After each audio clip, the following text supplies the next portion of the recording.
it does not run and drive, but I just started it, and so I'm pretty happy with it.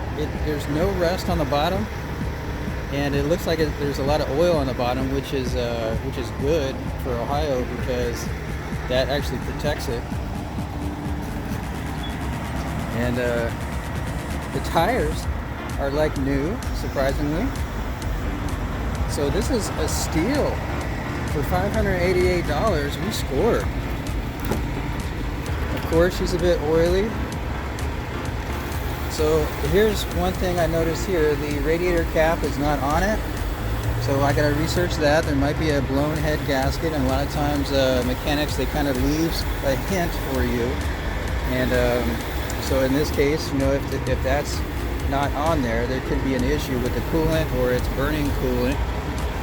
But there's, you know, it runs, but there's some issues, so we'll have to look into it. All right, guys, let's get this guy home. We got it in the garage, and it's looking good. This is a really clean car, guys. Even the tires are good, so that's a good sign. When people buy tires, they're expecting to drive the car for another 50,000 miles or so, at least. I'll show you what's wrong with it in just a minute here. But look, it's clean.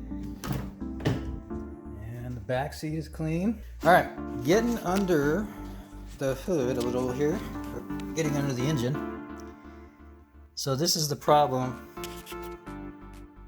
So it was hit here, and then the radiator support down there is also crumpled, and the condenser and the radiator both need to be replaced. So the bumper needs to come off. And then I'm just gonna pull on that radiator support, straighten it out.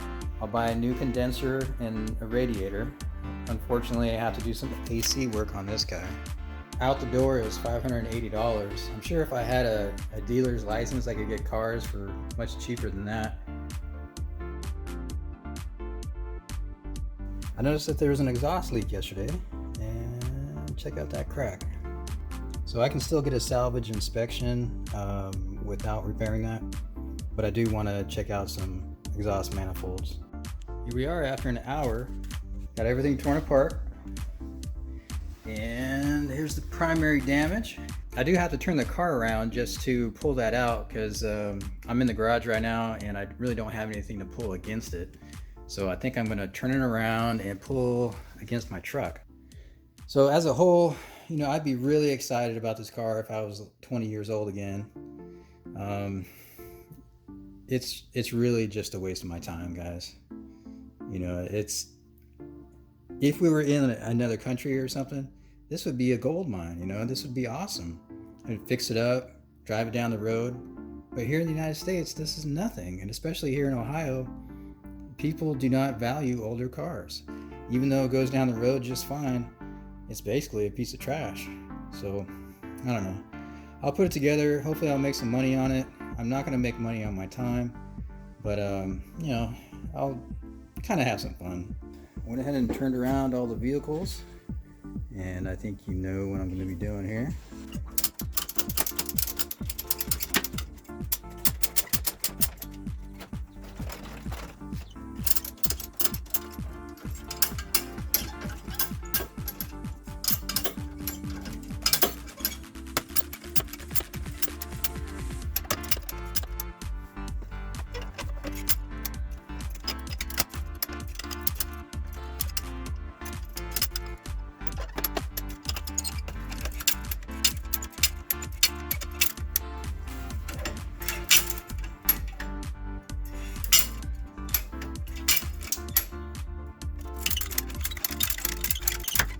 Well, it's definitely getting better. See, from this angle, it's pretty much straight with the front of the car. But now I need to twist it. So this support here for the bumper of the condenser, that has to go down, and the back end of the support has to come up and level with the front.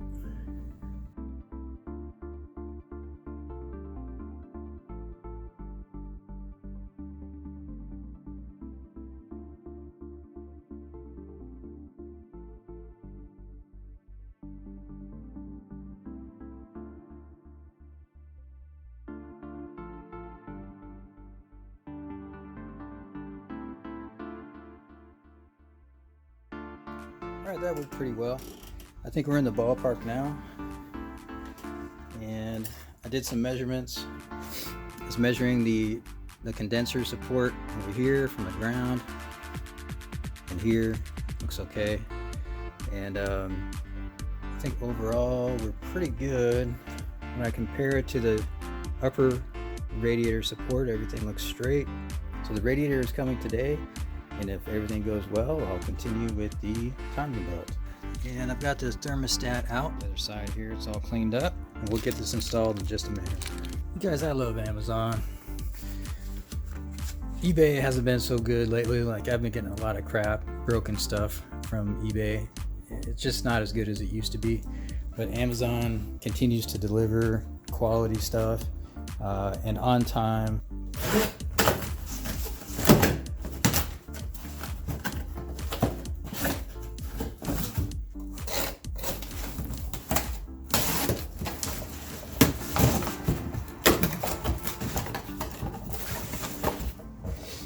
All right, air conditioning oil. Air conditioning dryer, and this is a tool for the timing belt.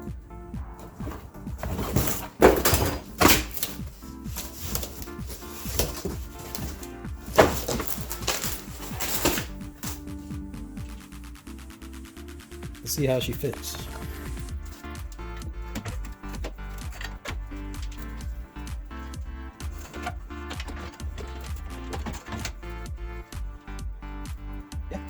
First glance, everything's looking pretty good.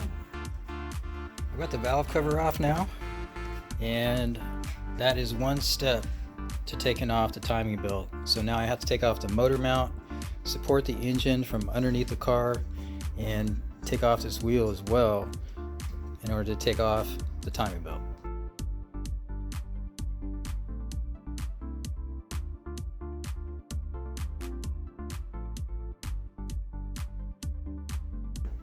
You guys, this is why I should not be working on cars, because I care too much and I have a conscience.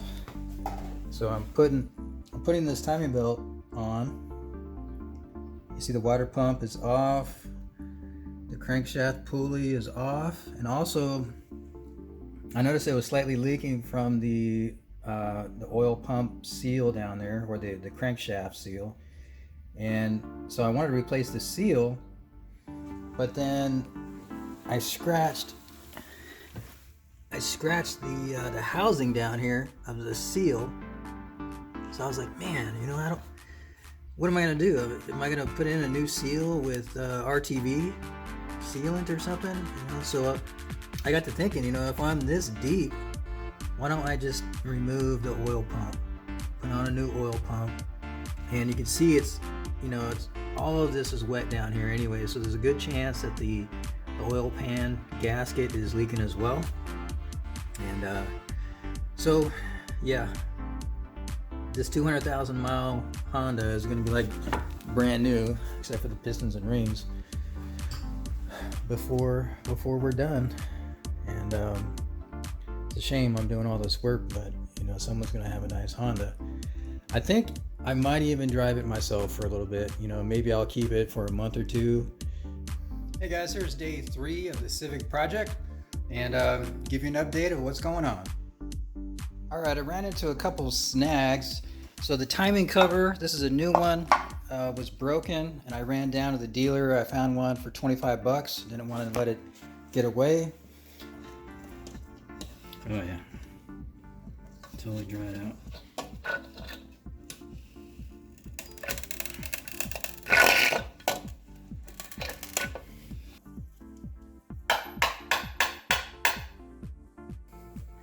Okay guys, I have the oil pan here, and it has the gasket that is really stuck on there. They use this RTV called Honda Bond, and it's kind of stubborn to get off. So this has been working pretty well, and I wanted to get it on video. So I just heat it up from the bottom where the metal is, and then it just peels off. So a lot of people are using various tools to scrape it and to cut it, things like that. But You know, heat usually works pretty well when things are stuck together.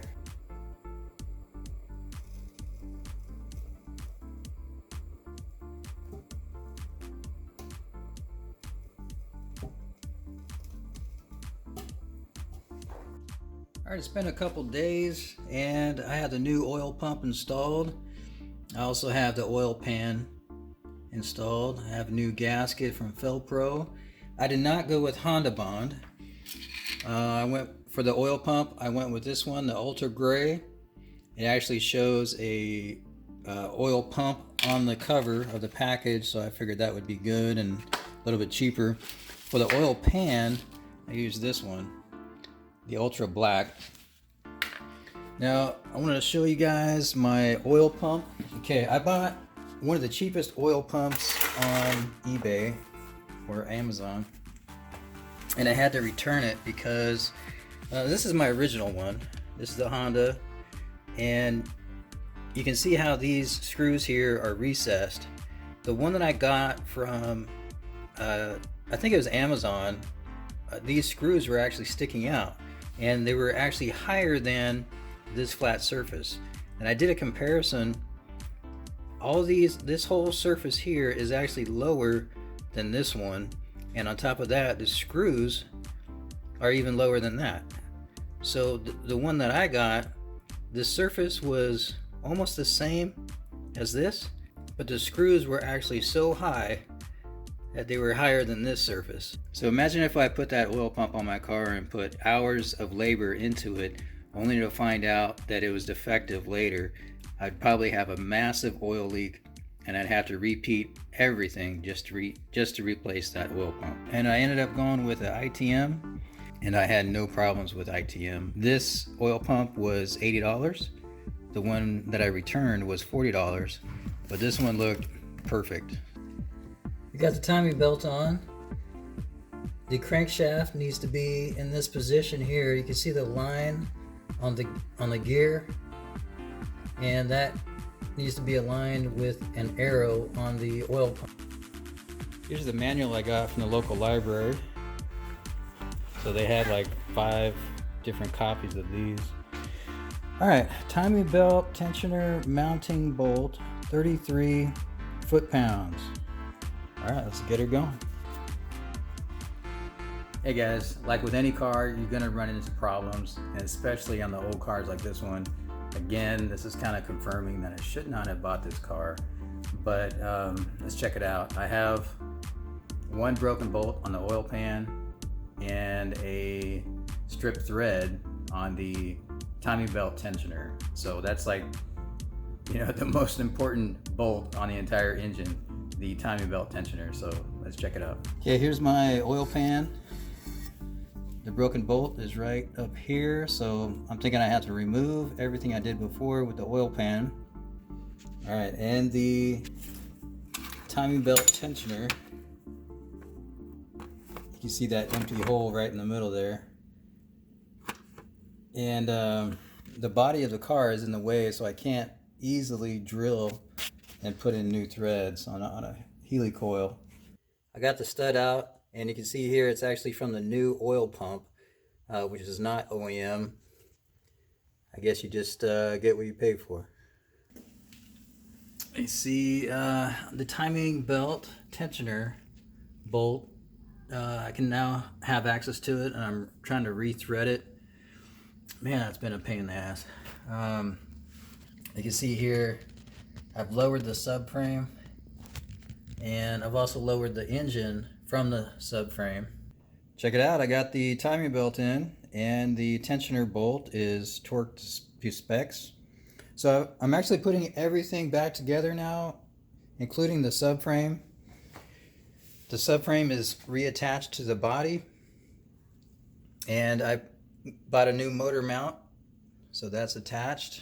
Alright guys, a little change in plans. I was going to go to the welding shop. I was going to take the exhaust manifold there for it to get repaired, and I learned today that I have a salvage inspection tomorrow, so I don't want to lose the $50 for the inspection.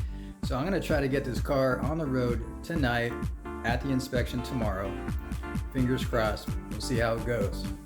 Good morning, guys. Here it is. So I stayed up till about 10 o'clock last night, and everything is installed. Not everything is fixed, but everything is good enough to get me to the salvage inspection. So it's back on the ground. So just to sum it up, we put on a new timing belt, new oil pump, water pump, new seals for the camshaft on both sides, the pan gasket, the valve cover gasket. I don't have any of the clips for the bumper, so the bumper is basically just sitting there. It's snapped in place on the sides, and it's pretty hard to get those clips undone. So, I don't think it's gonna fall off or anything, but I drove around the block and it runs like an old Civic. It's running well, but it's not like a new car or anything.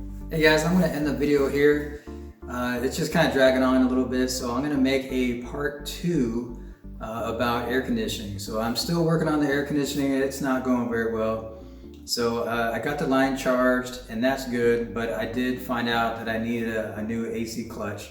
Also, I want to tell you guys that we got a house, another foreclosure. So I'm gonna get the AC clutch video together, and then I'm gonna get my foreclosure video together as well. But expect some really cool numbers out of that. A common calculation for real estate investors is ROI, or return on investment. In the foreclosure that we got, we're actually getting 1,000% return on investment. It sounds crazy, but we're super excited about it.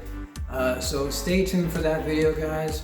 We're gonna post it 2 videos from now. We're gonna finish up with the Honda Civic clutch, and then we'll be talking about the foreclosures. So you guys take care and have a good night. Stay tuned for that video.